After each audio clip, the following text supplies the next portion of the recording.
अस्सलाम वालेकुम। बाज़ औक़ात हम लोग कुछ ऐसे लोगों से कोई ऐसी कीमती बात सीख लेते हैं कि जिन लोगों को हम ज़्यादा बात करने के काबिल ही नहीं समझते।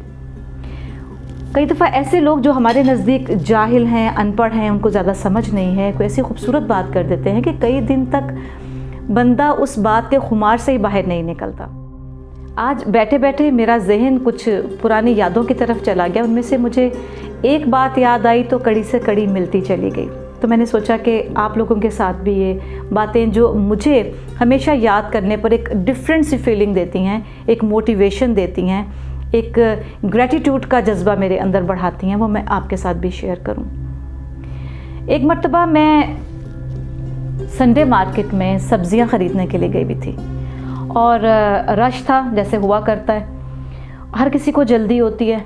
तो मैं एक सब्ज़ी फ़रोश के स्टॉल पे खड़ी थी जो ज़मीन पर सब्ज़ी बिछा कर बैठा हुआ था। और उसका हुलिया क्या हो सकता है, आप में से अक्सर को इसका तजर्बा होगा कि ये लोग कौन होते हैं, इनका हुलिया क्या होता है, किस तरह के बैकग्राउंड से इन लोगों का ताल्लुक़ होता है। जब मैं उस बंदे के पास खड़ी थी तो एक दो लोग और भी थे जो उससे सब्ज़ी लेना चाह रहे थे, लेकिन जैसे मैंने उसको कहा कि मुझे ये फ़लाँ चीज़ ज़रा जल्दी तोल दो, तो वो मेरी बात को सुनी अनसुनी करने लगा और अपने थैले में से कुछ ढूंढने लगा।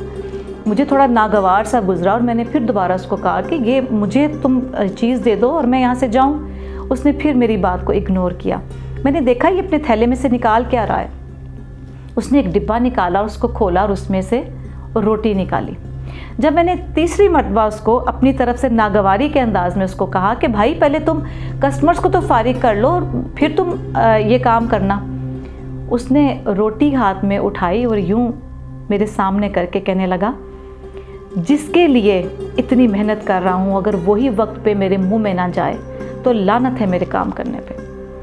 उसकी ये बात मेरे लिए एक बहुत बड़ा सबक थी। यानी हम पढ़े लिखे बनकर और बड़े बाशऊर बनकर करते क्या हैं, अपने काम को लेके इतने जुनूनी हो जाते हैं कि ख़ुद अपने खाने पीने और अपने आराम का भी ध्यान नहीं रखते, पहले काम पूरा हो जाए। और इसी तरह ख़वातीन स्पेशली काम घर के हैं और घर के अफराद की खिदमत है, उसके पीछे वो अपनी जान, अपनी सेहत को बिल्कुल ही नज़रअंदाज कर देती हैं। और ये कॉमन बात है, मर्द हजरात अपने बिज़नेस पॉइंट पे, अपने जॉब की जगह पर जब काम के जुनून में गर्क होते हैं तो उनको ये भूल जाता है कि काम हम किसके लिए कर रहे हैं। तो वो इस एक अनपढ़ सब्ज़ी फ़रोश ने मुझे ज़िंदगी भर का ये सबक दे दिया। मेरी एक हेल्पर थी, वो मेरे घर की सफाई करके चली जाया करती थी। एक दिन मेरे पास सुबह सुबह आई तो कहने लगी, बाजी मैं बहुत खुश हूँ। तो मैंने कहा क्या हुआ? तो मुझे बताने लगी कि आज मैं आपके घर आ रही थी तो रास्ते में मुझे एक ठोकर सी लगी और मैंने देखा कि सामने 10 रुपये का नोट पड़ा हुआ है। अब उसकी जो पोजीशन थी उसके लिए 10 रुपये बहुत अहमियत रखते हैं और ये बात भी बहुत साल पुरानी है जब 10 रुपये के नोट की वाकई कोई वैल्यू थी भी। तो मैंने उससे पूछा कि 10 रुपये लेकर तुम इतनी खुश हो?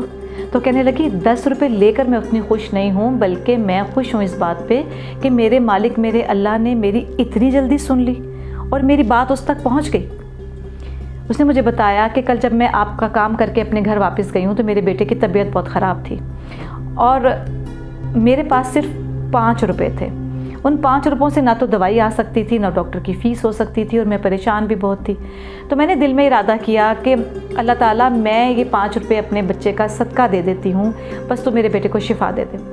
कहने लगी मैंने वो 5 रुपये अपने बच्चे के ऊपर से वार के तो सदके में किसी को दे दिए, यानी अपने से भी किसी और गरीब को।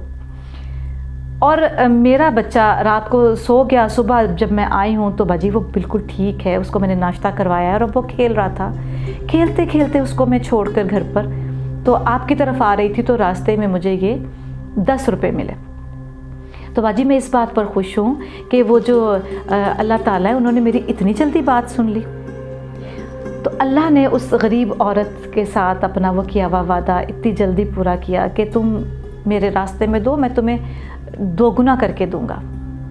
तो अल्लाह के ऐसे बंदे जो ख़ुद इतने कमज़ोर और 5 और 10 रुपये को इतना अहम समझने वालों का अगर इतना ईमान मजबूत हो सकता है तो हमें भी अपने ईमान को टटोलना बहुत ज़रूरी है। मेरी एक वर्कर थी जो मुझे एम्ब्रॉयडरीज़ करके दिया करती थी। एक दिन मेरे घर पर आई और मेरे पास कुछ बच्चों के फीडर एक्स्ट्रा जमा हो गए थे। मैंने अपनी तरफ से बड़ी भलाई सोची और मैंने उसको ये कहा कि ये लो एक फ़ीडर तुम ले जाओ, क्योंकि उस वक्त उसके बच्चे भी बोतल से दूध पीने वाली उम्र में थे। मैंने उसको कहा कि ये तुम अपने साथ ले जाओ, इसमें अपनी बच्ची को दूध पिला दिया करना। वो बोतल पकड़कर तो उसको हिलाने लगी और उसकी चेहरे की जो हैरत थी वो मेरी समझ में नहीं आ रही थी। तो मुझे कहती है बाजी दूध। तो मैंने उससे पूछा कि क्यों, उसको तुम दूध नहीं पिलाती हो? वो चुप रही। मैंने कहा अच्छा तुम उसको मदर फीड पे रखा होगा तुमने, इसलिए। वो फिर चुप कर गई। फिर मैंने उसको दोबारा कहा, मैंने कहा कि क्यों, कभी कभी उसको ये इस फीडर में भी दूध दे दिया करो, वो बड़ी हो रही है, तुम्हारी अपनी भी सेहत इतनी अच्छी नहीं है। तो मुझे जवाब में कहने लगी बाजी दूध होगा तो फीडर में डाल के दूंगी ना। तो मेरे दिल को एकदम धचका सा लगा। मैंने कहा कि मतलब ये मैं तसव्वुर भी नहीं कर सकती थी कि बच्चों वाला घर होगा और वहाँ पर दूध ही नहीं आता होगा। और मैंने उससे पूछा कि फिर तुम बच्ची को क्या देती हो? तो मुझे एकदम हंस के तो कहने लगी नहीं बाजी कोई बात नहीं, मैं इसमें उसको शरबत डाल के दे दिया करूँगी, पानी में चीनी घोल कर दे दिया करूँगी। मैंने उससे पूछा तुम्हारे घर में दूध बिल्कुल नहीं आता? तो कहने लगी नहीं आता है बाजी, सुबह 1 पाव दूध आता है और उसकी हम सुबह सुबह चाय बना लेते हैं और सारी फैमिली उसमें रोटी डुबो के खा लेते हैं। और वो 2 मियाँ बीवी के अलावा 5 उसके बच्चे भी थे, जिसमें से कि 1 बच्ची उसकी बिल्कुल अभी मदर फीड वाली एज में थी। उस वक्त मुझे ये एहसास हुआ कि हमारी ये नमाज़ें, हमारी तस्बीहात, हमारा ये परहेज़, और हम ख़ुद को बहुत कुछ समझते हैं, बहुत अल्लाह वाले समझते हैं और अच्छा करने की कोशिश भी करते हैं, लेकिन जब तक हम तकलीफ़ में मुब्तला लोगों और अपने से कम हैसियत रखने वाले लोगों में घुसकर बैठकर नहीं देखेंगे, हमारा ईमान मजबूत नहीं होगा। ना तो हम सही मानों में शुक्रगुजार बन सकेंगे और ना हम सही मानों में इसार करने वाले बन सकेंगे। अपने घरों में अपनी इस सहूलतों की ज़िंदगी में बैठकर हम जो भी भलाई करते हैं, इन 3 चीज़ों से मैंने सीखा कि वो बहुत कम है। यही वजह है कि हमारे आबा में से लोग, हमारे आबा अजदाद में से हमारे बुज़ुर्ग भेस बदल कर गलियों में निकला करते थे लोगों का हाल जानने के लिए कि कौन तकलीफ़ में है, उसकी तकलीफ़ रफ़ा की जाए।